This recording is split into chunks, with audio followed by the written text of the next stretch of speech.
Bueno, pues buenas tardes a todos por asistir esta tarde a este encuentro con el desarrollo de una mesa muy bonita. Me parece que tiene un título apasionante y sobre todo es mucho más apasionante lo que creo que vamos a descubrir aquí con estas tres personas expertas, cada una de ellas en lo que van a exponer. Las palabras como herramientas sanadoras. Esto es el podcast de la Fundación Caja Rural de León, Valladolid, Zamora.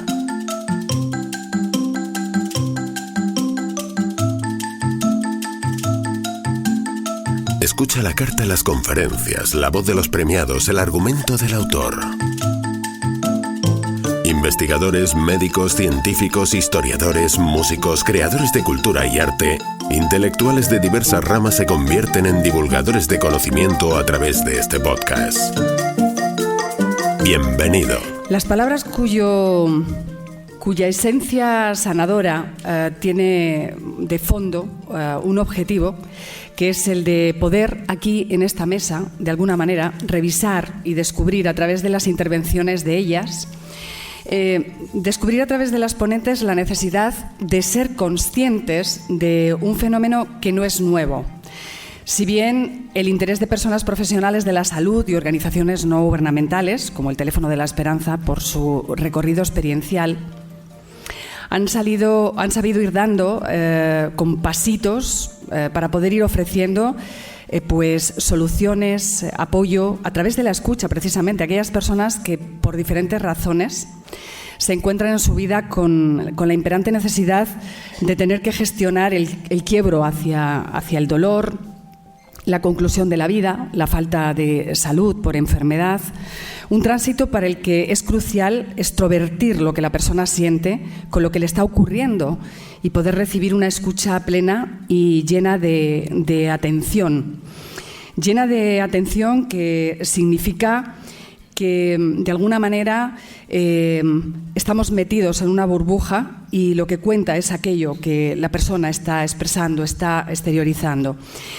Lo cierto es que en estos momentos también se va a abordar en esta mesa el paso de la importancia de la escucha al cierre del ciclo vital como una de las maneras de encontrar la brújula hacia ese camino en ocasiones que nos suscita la experiencia de no saber cómo hacer, y hay quienes de alguna manera están ahí para ayudarnos, para apoyarnos, para dar ese paso. Las palabras, yo que me dedico a la comunicación en buena parte de mi día a día, es una manera de establecer una conexión con los demás, con nuestros congéneres. Hoy lo que vamos a hacer aquí es descubrir, de alguna manera, pues hasta qué punto poniendo un elemento como es la escucha, la palabra, el habla de las palabras, son generadoras de estado. Lo que digo, lo que escucho, lo que me dicen, me hace estar en un estado emocional y no en otro. Por tanto, con la determinación de saber que tal y como hablo me siento, es seguro que todos los que estamos aquí hemos tenido experiencias en las que las palabras nos han llegado como armas letales. Por fortuna, en su calidad bondadosa, también hemos tenido experiencias y las seguiremos teniendo, y esto se va a poner de manifiesto aquí esta tarde. Nos han lanzado palabras, nos han regalado palabras con un resultado de medicina milagrosa. Así que yo creo que es el momento de pasar a escuchar. Se trata, en primer término, de Melda Muñoz Rodríguez. A continuación escucharemos a Amelia Hernández y para concluir será María Guerrero. Así que yo creo que es momento ya de darle la palabra a la psicóloga de cuidados paliativos en Zamora, Melda Muñoz Rodríguez, cuando quieras. Bueno, gracias Pilar y gracias al Teléfono de la Esperanza por contar conmigo y por traer también a los cuidados paliativos y darle visibilidad. Creo que lo primero es abrir un poco con qué es la escucha, ¿no? Porque parece que es algo que oímos mucho, ¿no? Pero no sé si sabemos realmente lo que implica escuchar, ¿no? Sobre todo ellas lo saben bien, que son compañeras en este ámbito, y escuchar implica una atención activa, una atención despierta, una atención que formula preguntas, pero que también sugiere respuestas. De hecho, no sé si sabéis que el 51% de la comunicación reside en escuchar bien. Por tanto, vamos a encontrar muchos más momentos para escuchar que para hablar, que normalmente hacemos lo contrario. Por eso es tan importante, ¿no?, atender. Basta con fijarnos en que tenemos 2 orejas y una boca, ¿no? No al revés. Es más, la escucha no siempre implica un intercambio informativo, que es lo que habitualmente estamos acostumbrados, porque muchas veces las personas, cuando nos cuentan algo, no buscan una respuesta por nuestra parte, o al menos una respuesta convencional, o sea, es una respuesta compuesta por palabras. Simplemente buscan a alguien pues, que les escuche, que les comprenda y que les acompañe en todas esas expresiones o reacciones, emociones por las que pueden estar pasando. Por eso es tan importante atender a nuestro comportamiento, porque nuestro comportamiento también es una forma de comunicación. Comunicamos con cada detalle de nuestra conducta. Es imposible no comunicar. Por eso creo que es importante señalar que en el proceso de escucha no solo entra en juego el sentido del oído, y no se ve bien la imagen, pero aparecen ahí todos nuestros sentidos, porque entra en juego el oído, pero entra en juego la vista, entra en juego el tacto, el contacto físico, porque no solo escuchamos para captar los contenidos de la persona que habla, sino también la forma en la que nos da la información. Es decir, qué ánimo tiene esa persona, si está nerviosa, no está nerviosa, grita, habla bajito, está aburrida, siente ansiedad. Por tanto, es muy importante atender a lo que decimos, pero también a cómo lo hacemos, porque al final, cuando hablamos o escuchamos al otro, estamos transmitiendo y nos están transmitiendo emociones también. Y esa emoción se transmite a través del tono de voz. Es la voz la que pone la emoción. Cuando hablamos con alguien, si nos está hablando, ¿no?, más decaído, más bajito, podemos interpretar que tiene un estado de ánimo más decaído. Si nos habla exaltado, podemos entender que está animado, ¿no? Y por eso es muy importante ajustar nuestro tono emocional y ajustarlo al de la persona que tenemos delante. Si me preguntan a mí qué es escuchar, que al final es el contenido de esta mesa, o para lo que estamos aquí, en mi caso es un instrumento terapéutico eficaz, pero también una cualidad fundamental en la vida en general y, por supuesto, en la profesión sanitaria en particular. Escuchar es un arte que todos, independientemente de nuestra profesión, deberíamos desarrollar, perfeccionar y, si fuera necesario, aprender, ¿no?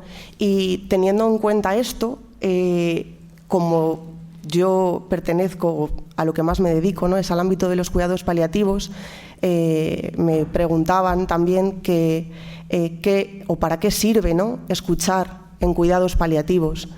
Y yo, cuando pensaba en esto, decía, ¿cómo voy a hablar de para qué sirve la escucha en cuidados paliativos sin un poco entender qué son los cuidados paliativos?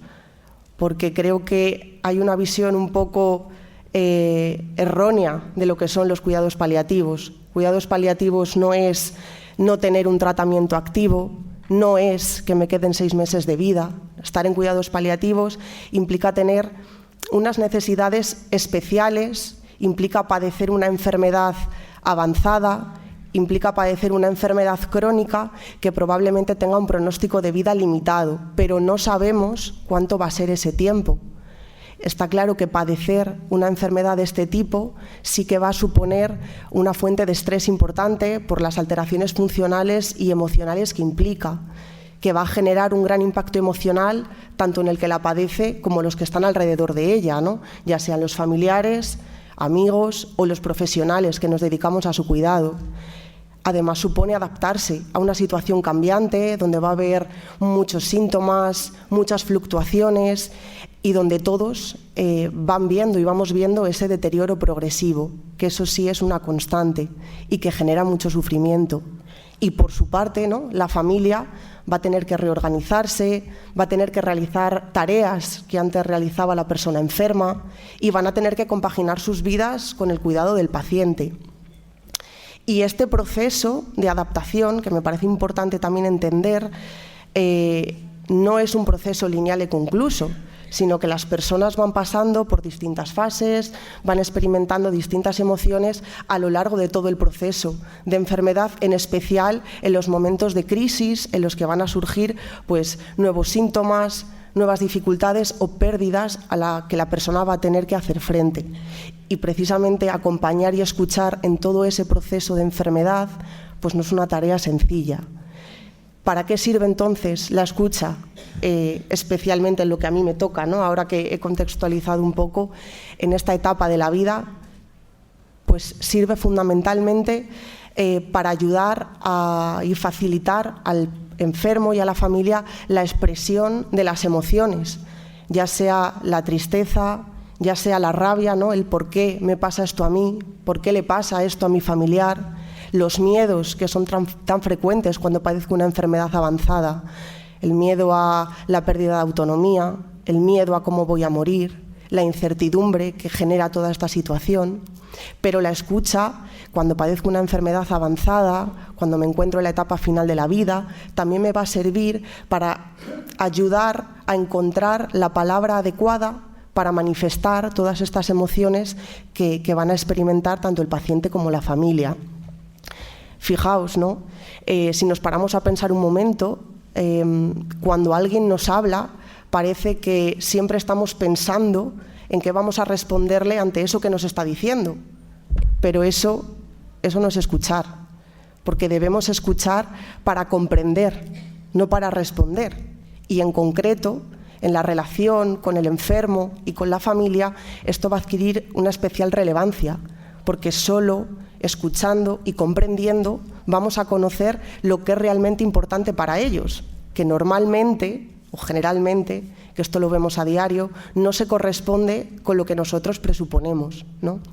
Por eso es tan importante poner atención plena a esto que nos están diciendo, porque solo así vamos a saber qué les preocupa, qué necesidades tienen, cómo quieren ser atendidos y siempre, siempre respetándoles en sus valores, en sus creencias, en sus necesidades y en sus preocupaciones y preferencias. Hay una parte muy importante que no debemos olvidar para que podamos escuchar bien, y es la comunicación no verbal. Y que exista una coherencia entre lo que yo digo y lo que yo hago, porque la comunicación no verbal nos va a dar mucha más información que la comunicación verbal. De hecho, hay multitud de estudios lingüísticos que afirman que la comunicación no verbal aporta, si no me equivoco, entre un 70 y un 80% de la información, porque no solo abarca desde el tono de voz, como decía antes, o nuestros gestos, también abarca las posturas, las miradas e incluso hasta el tiempo de nuestros silencios, ¿no? Los que os dedicáis al teléfono de la esperanza, yo creo que eso es fundamental. Por eso es tan importante escuchar en general y, por supuesto, en la etapa final de vida en particular, porque cuando conversamos con el otro, la palabra puede ser la misma, pero el contenido completamente diferente. La superficie y la profundidad de lo que nos expresan puede no guardar la relación que nosotros nos imaginamos.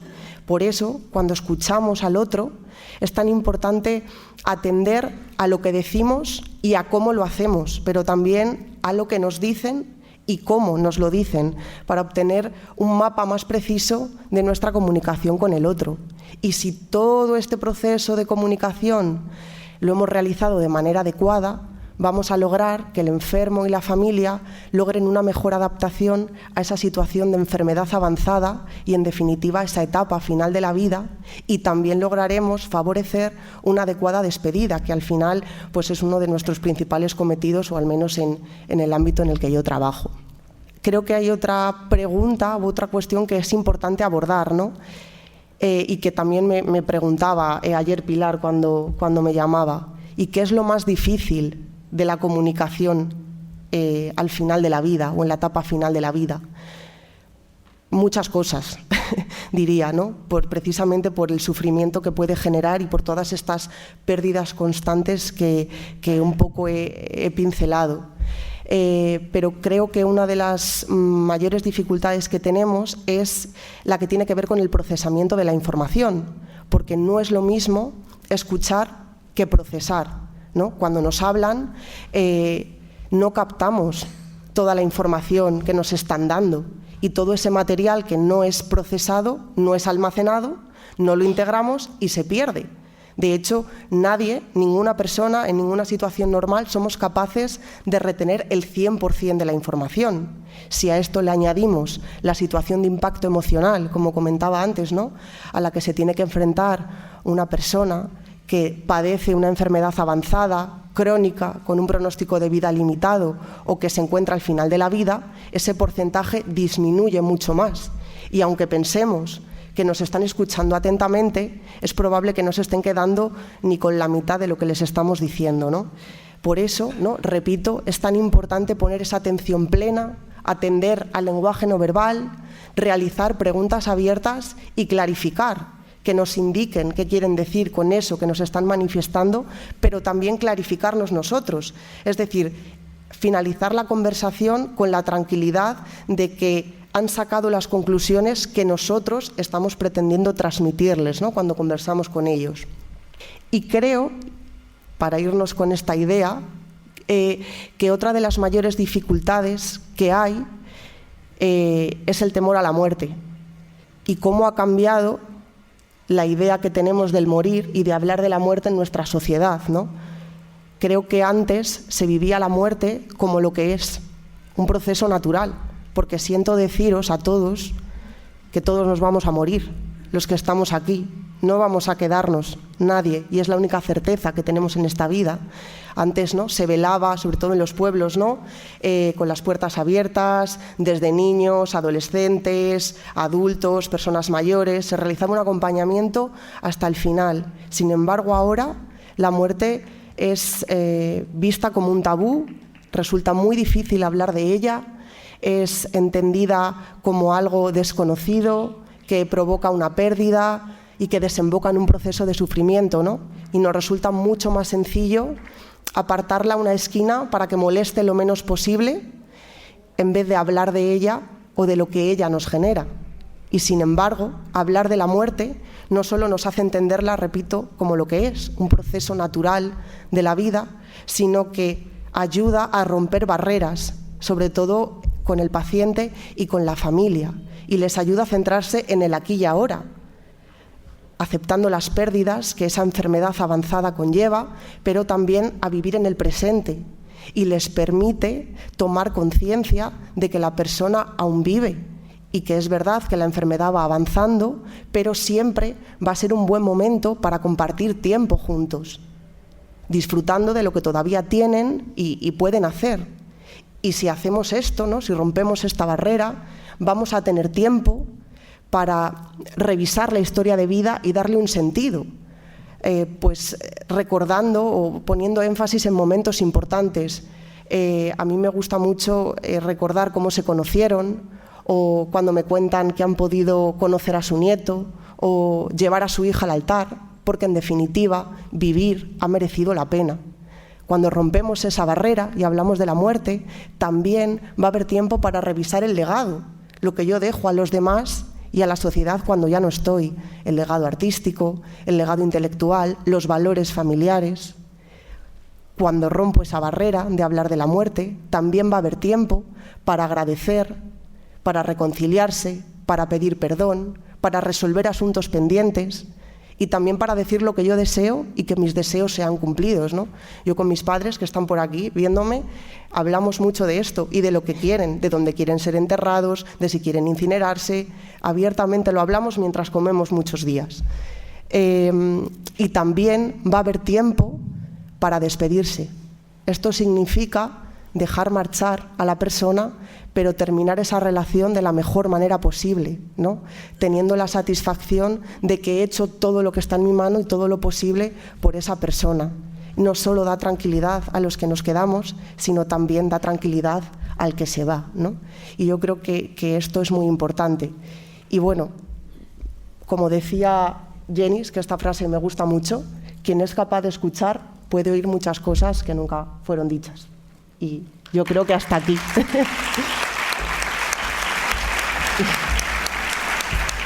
Suficiente. Muchas gracias. Pues vamos a pasar a escuchar a Amelia Hernández, que nos trae otra propuesta, precisamente donde el soporte viene a través, probablemente, de abundando la palabra, la imagen, pero sobre todo el sonido. Así que cuando quieras. Bueno, yo en primer lugar también quiero dar las gracias al Teléfono de la Esperanza por haber dado esta oportunidad, y que ojalá sea el principio de un gran camino que creo que tenemos que andar juntos, a salud mental, ¿vale? Creo que podemos trabajar mucho y muy bien los dos juntos. Bueno, a mí me han pedido que presente un proyecto en el que estamos trabajando ya desde hace bastante tiempo en salud mental en Zamora, que es el desarrollo de una app para intentar dar herramientas para la prevención del suicidio.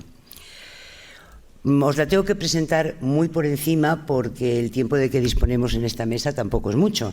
Pero bueno, quiero por lo menos que os quedéis con las ideas principales y sobre todo con los contenidos que se van a desarrollar en esta app. Nosotros empezamos, bueno, vamos a años luz también del Teléfono de la Esperanza. Yo esta tarde hablando con María me he quedado alucinada. Creo que tenemos muchísimo camino por delante para andar. Salud mental, como casi por desgracia toda la sanidad, siempre vamos a la cola de otras muchas organizaciones. Y en el tema del suicidio es lo que nos ha pasado. Nosotros empezamos a preocuparnos ya en el 2008, cuando a las consultas de psiquiatría vimos que se estaba incrementando muchísimo las autolesiones, las ideas suicidas, los pensamientos negativos y sobre todo que iba cambiando la edad eraria, que cada vez estaba siendo en gente más joven. Por eso, en el 2008 nos metimos en un proyecto europeo en el que se empezó a tratar del suicidio. En aquella época, en sanidad, por lo menos yo hablo de mi ámbito, el sanitario, no se podía nombrar la palabra suicidio. Era tabú. Es más, había algún paciente que iba, por ejemplo, a la consulta de primaria con unas ideas negativas, lo veía la enfermera, automáticamente se pasaba al médico, patata caliente. Pero es que lo veía el médico, automáticamente al psiquiatra. Patata caliente. Nadie éramos capaces de abordar el tema del suicidio. ¿Por qué? Pues yo después de haber estado en este proyecto y mucho que hemos mirado y hemos investigado, solamente había dos razones. Primera, que no teníamos ni idea de cómo afrontar el suicidio. Nosotros, los primeros, que no lo sabíamos. Y en segundo lugar, el miedo. Porque evidentemente cuando estás tratando con personas con ideas suicidas, alguna se suicida. Ojalá pudiéramos salvar a todas, pero eso es un imposible. Y esa frustración que nos produce a los profesionales, el que una persona con la que estás intentando evitar un suicidio lo consume, no éramos capaces de afrontarlo.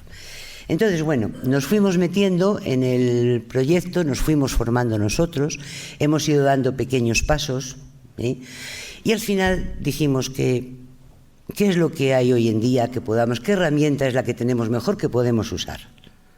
Las nuevas tecnologías, que encima es el tipo de herramienta que mejor llega a la gente joven.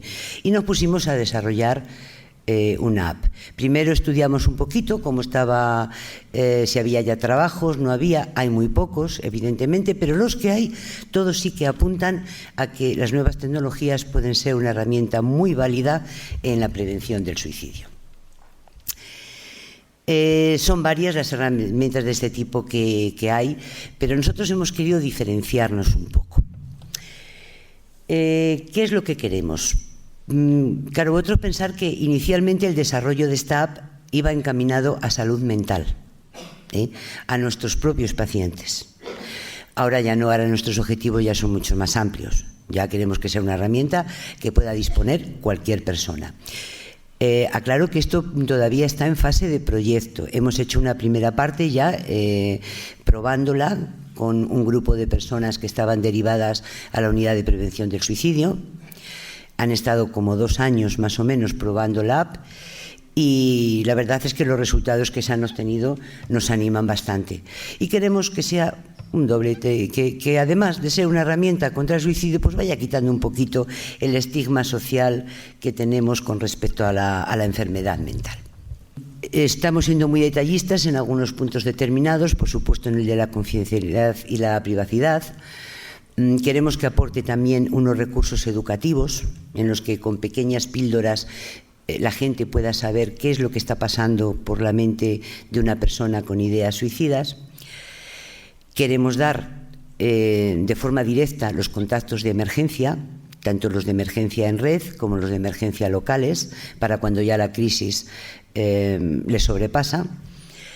Y estamos intentando que sea una app muy fácil de usar, muy sencilla, tan sencilla que casi hasta estéticamente es fea. Advierto, pero es que si empezamos a meter que si colorines, que si tal, se pierde la esencia, y lo que queremos es que la persona que vea la app sepa qué tecla tiene que apretar y en qué momento tiene que apretarlo. Os paso a presentar así un poquito por encima, ya digo, la app.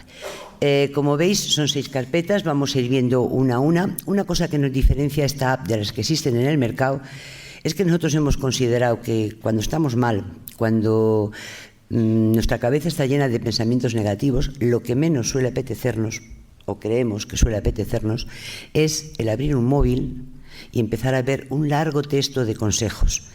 Entonces nosotros todo lo que hemos podido lo hemos basado en medios audiovisuales.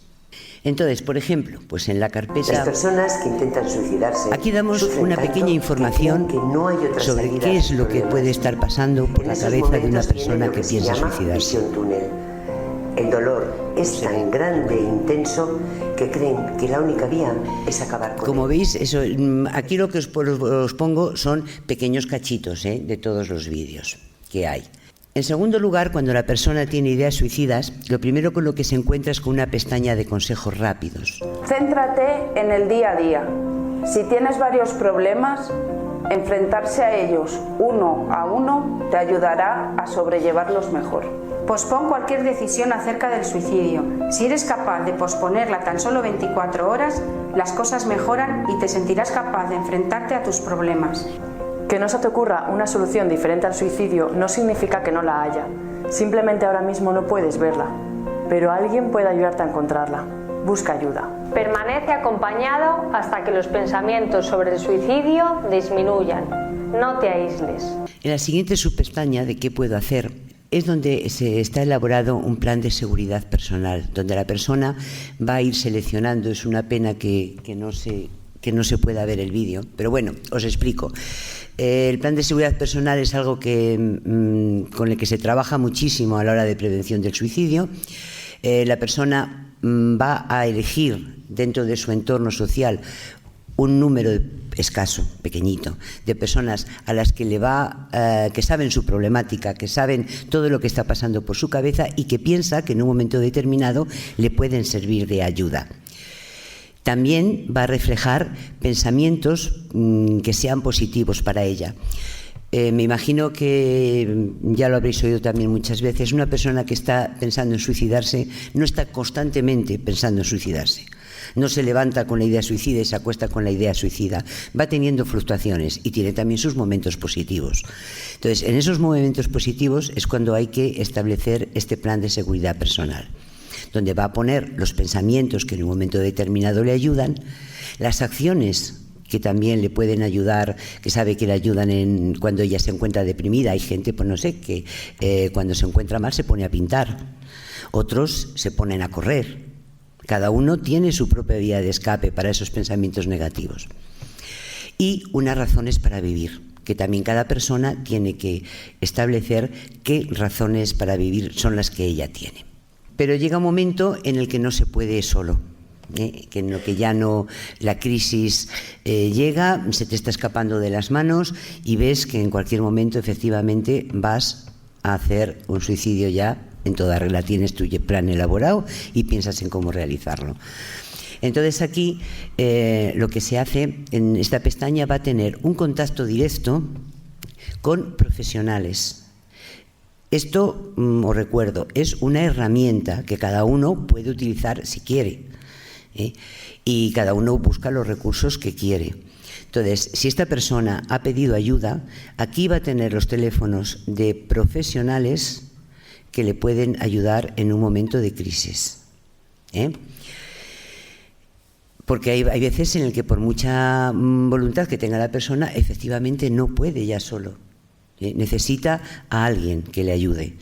Muchas veces puede ser algún amigo, algún familiar, pero lo ideal es recurrir al profesional. Por eso nosotros esta app siempre la recomendamos con el uso de un profesional detrás, que te puede ayudar a rellenar todos estos apartados y todas estas cosas. Y luego también tenemos otra pestaña donde la propia persona en sus momentos positivos va guardando vídeos, canciones, también elementos que le pueden servir para el momento de la crisis. ¿Qué pasa cuando una persona conoce a otra y está sospechando que tiene ideas suicidas? Muchas veces esto es algo que nos preocupa muchísimo, ¿no? Un amigo, un familiar que estás viendo que cada vez está más deprimido, que te está haciendo sospechar un poco sus conductas. ¿Qué es lo que puedes hacer? Pues aquí también hay una serie de vídeos. Pregúntale directamente a esa persona acerca de sus sentimientos, aunque pueda ser incómodo. El primer paso es averiguar si la persona corre riesgo de seguir sus sentimientos suicidas. Si un amigo o un ser querido habla o se comporta de una manera que te hace pensar que anima a la persona a buscar ayuda inmediatamente. Sé respetuoso y reconoce los sentimientos de la persona. Anima a la persona a evitar el consumo de alcohol o drogas. Si es posible, elimina los elementos cercanos potencialmente peligrosos. Ten siempre presente que tú no eres responsable de evitar que alguien termine con su vida, aunque tu intervención puede ayudar a la persona a ver que hay otras opciones disponibles. Creo que todos podemos estar de acuerdo en que la actividad física es algo que nos viene muy bien, que nos ayuda a enfrentarnos día a día. Una actividad física practicada de forma regular nos ayuda a enfrentarnos al estrés diario, nos ayuda a enfrentarnos a los pensamientos negativos, aumenta nuestra autoestima, nos da más resiliencia, y todo esto son factores que pueden contribuir en un momento determinado a la prevención del suicidio. Entonces, por eso nosotros también hemos querido incluir un apartado para intentar animar a hacer ejercicio. Es una pena que no lo podéis ver, pero bueno, se trata de ejercicios muy sencillos que no necesitan absolutamente nada, solo una silla y estar en casa. Y los hemos dividido en dos grupos. Un grupo es de ejercicios físicos, simple y llanamente, luego otro grupo son de ejercicios encaminados a la relajación. Imaginároslo con la música. Así 14 veces. Muy bien. Cerramos. Abrimos, abrimos. Arriba. Un poquito de cemento. Sienta como la tensión escapa de su cuerpo. Siga respirando como suele hacerlo. Una de las cosas que nos sorprendió mucho cuando la pandemia, vosotros sabéis que el personal sanitario estuvimos pasando por una situación bastante mala. Todos la pasamos, una situación muy crítica, pero el personal sanitario más. Nosotros quisimos, dentro de lo que podíamos, intentar ayudar a nuestros compañeros a enfrentarse a toda la problemática que había. Y en colaboración con el Río Ortega de Valladolid, hicimos una serie de talleres de mindfulness, y fue cuando muchos de nosotros descubrimos lo efectivo que era el mindfulness. Me imagino que ahora ya, hoy en día ya sí se conoce más, es una técnica que ayuda al manejo de las emociones, de los pensamientos, de los sentimientos. Y resultó tan efectiva que decidimos que en nuestra app también tenía que ir un apartado para que los usuarios pudieran ejercitar mindfulness. Tenemos 72 audios de mindfulness creados por una experta en esta técnica, divididos en grupos, para que la persona pueda escuchar lo que en un momento determinado necesite. ¿Cómo hacer una pausa mindful? ¿Cuántas veces al día dejas lo que estás haciendo y te tomas un descanso? Práctica de mindfulness de la respiración. La meditación es en sí misma una práctica del modo ser.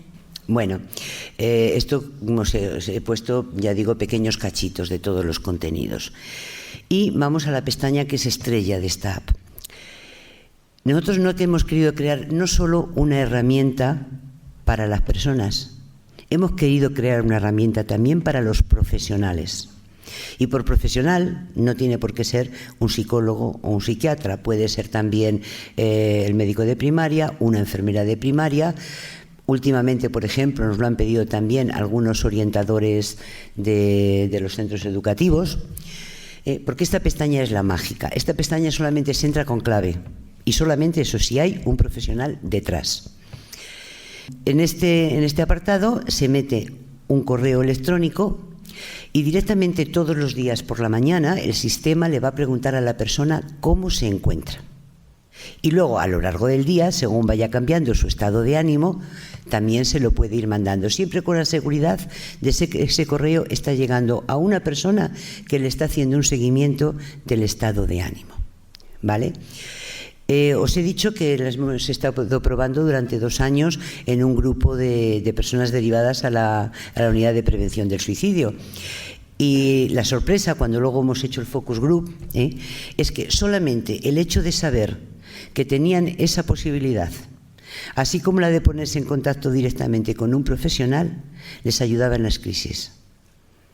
No necesitaban ni siquiera usarla, porque os puedo asegurar que no ha habido tantas llamadas al teléfono que teníamos preparado para recibir todas las peticiones de ayuda, ni ha habido tantos WhatsApp, muy poquitos los estados de ánimo. Sí, evidentemente nos llegaban todos los días y varios a lo largo del día, pero llamadas no ha habido, y nos ha sorprendido eso, que después las pacientes que la han estado probando han dicho que solamente el saber que disponían de esa posibilidad les ayudaba en los momentos de angustia.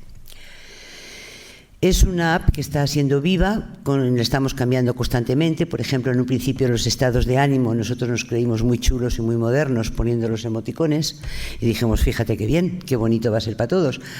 Nos hemos sorprendido que nos han dicho que naranjas, que son muy bonitos, pero que en primer lugar ahí no están todos los estados de ánimo.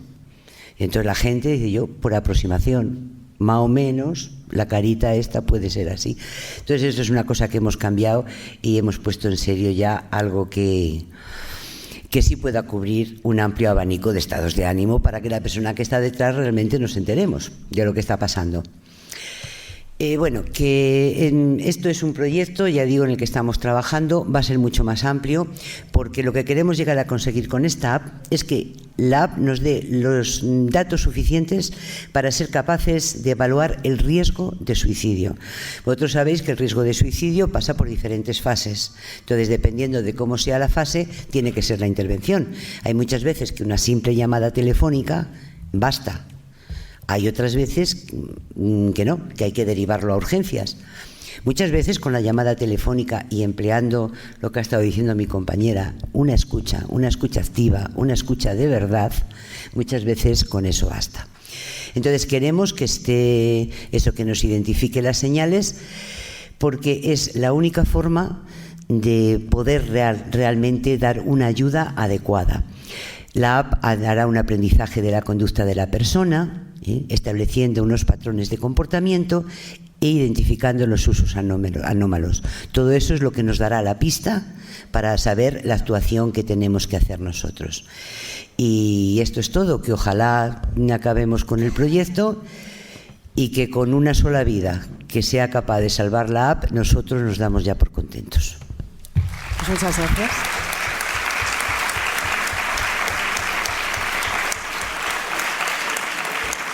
Pues pasamos a la última de las intervinientes, María Guerrero.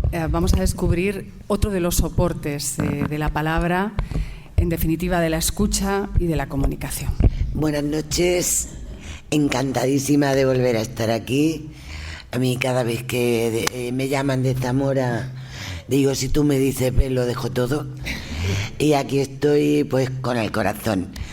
Y con el corazón encogido, porque después de oír hablar a Melba y a Amelia de las situaciones vitales, las situaciones críticas, como es el proceso de morir, que por muy natural que sea, no deja de ser una crisis, la crisis suicida con la que estamos trabajando permanentemente y detrás de la que sabemos que hay tantísimo dolor, pues yo me voy a bajar ahora a lo humano, a lo cotidiano.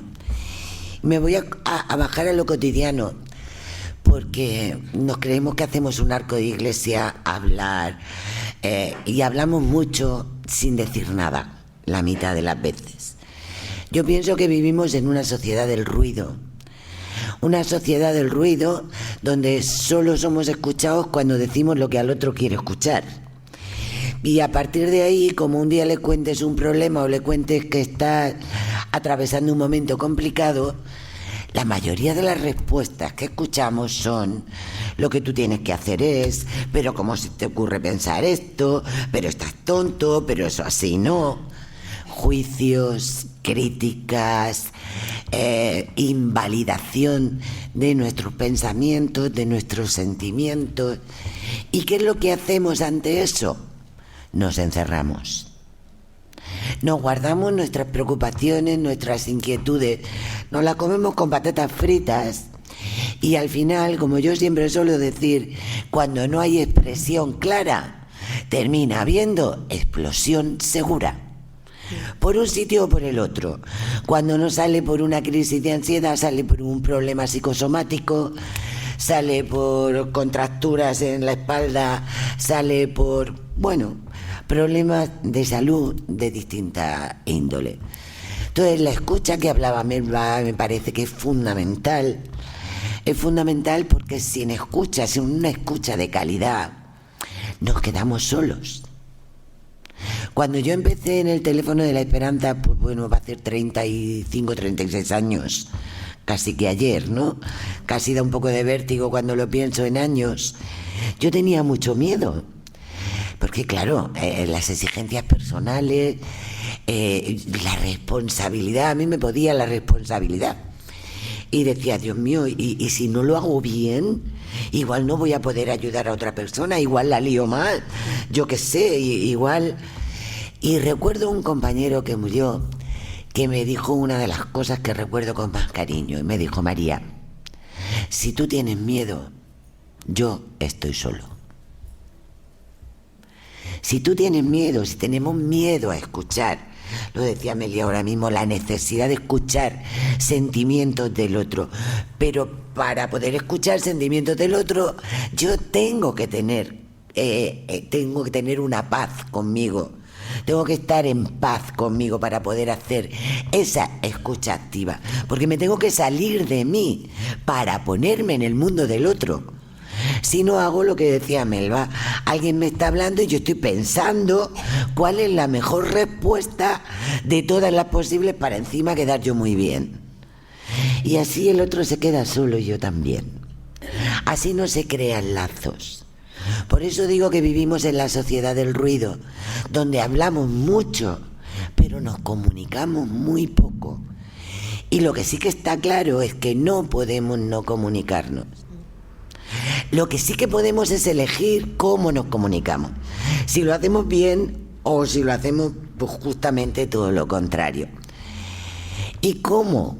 Pues una herramienta es la escucha activa que estaban comentando y que es requisito imprescindible. Pero esa escucha activa tiene que estar basada en otra herramienta súper poderosa que es la empatía. La empatía es ponerme en el lugar del otro. ¿Quién no le ha contado a alguien algo que le está pasando y lo que ha sentido es que no te estaban escuchando, que no se estaban poniendo en tu lugar? Y has llegado a pensar, si a ti te pasara lo mismo que a mí, lo mismo harías lo mismo que he hecho yo. Pero nos cuesta mucho trabajo.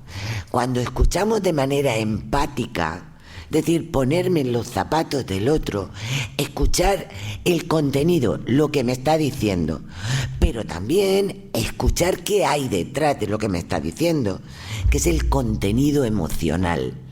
¿Qué siente? ¿Cómo está viviendo esta persona esta situación?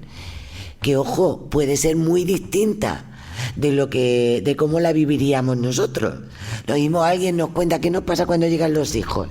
Mamá, papá, me ha pasado esto en el cole, Hijo, pero eso es una tontería.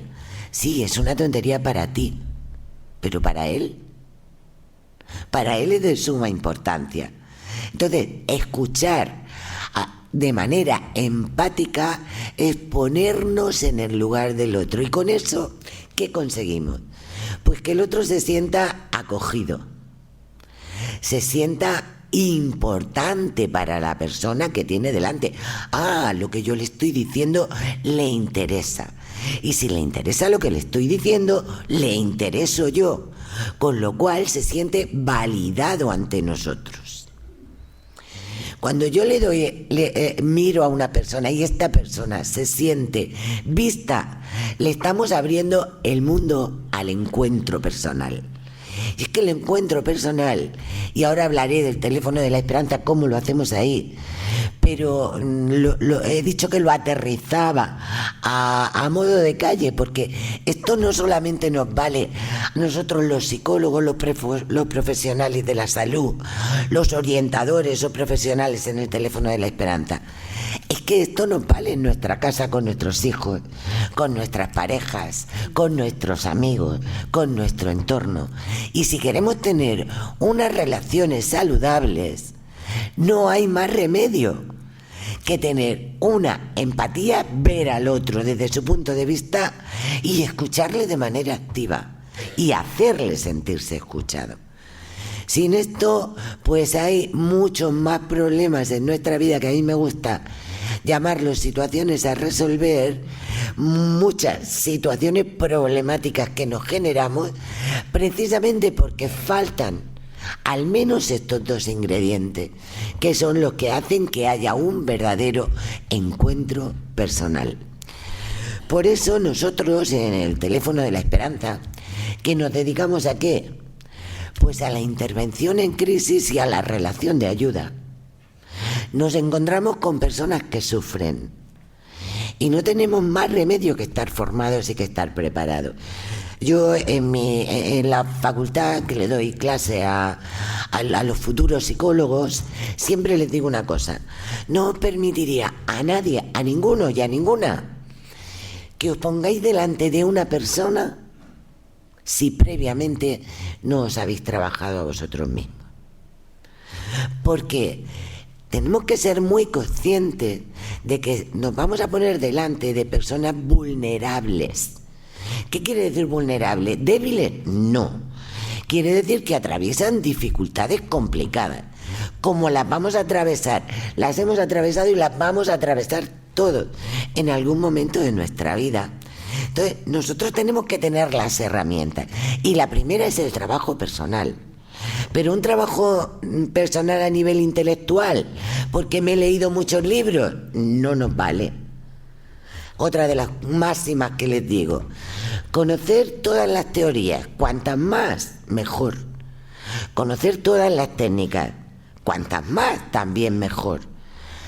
Pero para acercaros a un alma humana, y mucho más a un alma que sufre, solo podéis ser otra alma humana.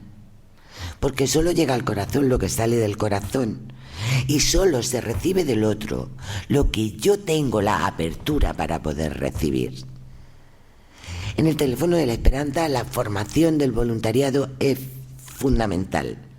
Por eso yo digo que los voluntarios del teléfono de la esperanza son voluntarios profesionalizados, porque están formados, preparados, trabajados a sí mismos, para luego poder ayudar y poder dar lo mejor de cada uno en la escucha. Hablaba Melba del lenguaje no verbal, todo el paralenguaje, esa riqueza enorme del tono de la voz, las inflexiones, las constricciones, pero detrás de una línea de teléfono no vemos eso. No lo vemos. Entonces nos tenemos que fijar en otros datos más, ¿no? Es un mundo apasionante, porque cuando estás delante de una persona muchas veces nos equivocamos más que cuando estamos en el teléfono. ¿Por qué? Pues porque interpretamos. Lo que quiere decir con este gesto quiere decir esto o lo otro. pero lo digo desde mi mundo. Sin embargo, si estamos a través de la escucha en el teléfono, pues lo que diga el otro es lo que hay. Y si nosotros estamos receptivos con una escucha de calidad, pues vamos a poder acompañarle, no solucionarle, sino acompañarle. Entonces, fundamental, requisito, el trabajo personal, porque no me puedo abrir al otro si yo tengo miedo. La empatía, ponerme en el lugar del otro, que es lo que me permite dejar mis juicios, mis críticas, mi manera de ver las cosas, lo que tiene que ser es, o tendría que ser de otra forma, también a otro lado. Y esto, si somos profesionales de la relación de ayuda en uno u otro campo, es fantástico. Pero si somos padres, madres, amigos, hermanos, compañeros, parejas, desde luego va a mejorar, pero con creces, la calidad de las relaciones que establezcamos. Porque a quien no le gusta sentirse visto, sentir que lo suyo le importa al otro, sentirse acompañado, entendido, cuando está atravesando mucho más situaciones complicadas. Bueno, pues eso está en nuestra mano. Eso está en nuestra mano. Así que, no sé, quiero cerrar con una frase que dice: las palabras son importantes, pero pon amor en tu corazón y verás cómo sanan todas tus palabras. Gracias.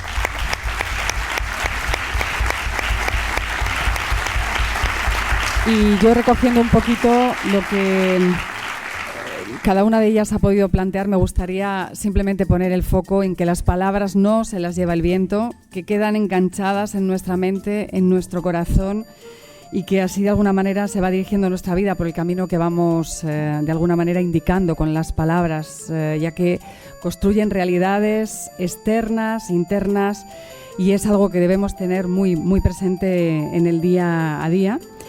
Y esto, ser conscientes de esa responsabilidad al escoger las palabras y sobre todo ser conscientes de lo importante que es saber escuchar. Gracias.